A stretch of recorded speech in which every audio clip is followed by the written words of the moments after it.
What is up, friends? Today we are in my kitchen because today I'm gonna be showing you how to make a Chipotle dupe. We are gonna be making barbacoa that tastes just like Chipotle's barbacoa in the Instant Pot. It takes 30 minutes. It is so easy, so delicious, and I'm gonna show you how to do it today because I have been loving this dish for the last few months. And one of the great things about this recipe is that it does not just have to be done in the Instant Pot. You can easily turn this into a crock pot recipe as well.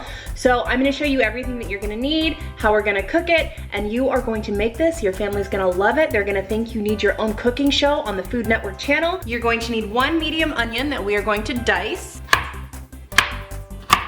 You're also gonna need some tissues to dry your eyes when you cry from the onions. We're gonna do about 1/4 cup of lime juice, 2 tablespoons of apple cider vinegar.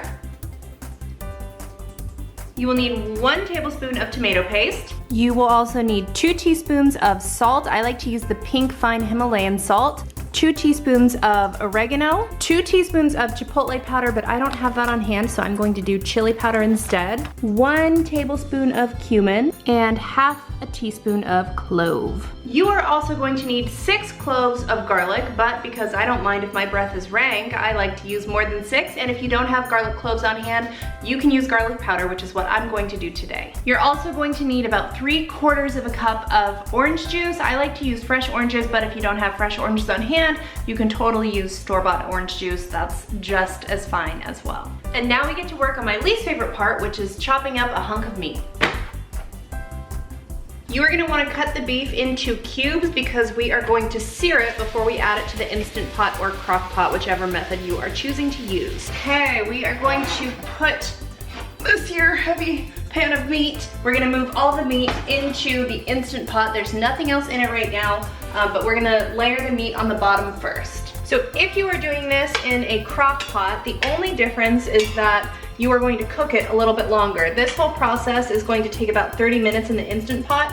You're gonna wanna cook this for like 8 to 10 hours in your crock pot. I've mixed all of my spices, apple cider vinegar, orange juice, tomato paste, all of it together, and we are gonna pour that in over the browned meat. Then you will add in your onions and your garlic, and that is it. We are gonna put the lid on the Instant Pot.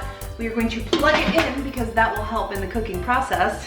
You're gonna let it pressure cook for 30 minutes, and then once the timer goes off, you're gonna let it naturally release for another 20 minutes before you open it up and stuff your face. Now you can serve this with an array of things. If you are keto or low carb, I would serve it with like vegetables. I personally like to enjoy it with some cilantro lime rice. So the next time you need a dinner recipe that is going to rock the socks off of your family, your husband, your boyfriend, your girlfriend, whoever, try this recipe out. You're gonna love it, they're gonna love it, and you can thank me later.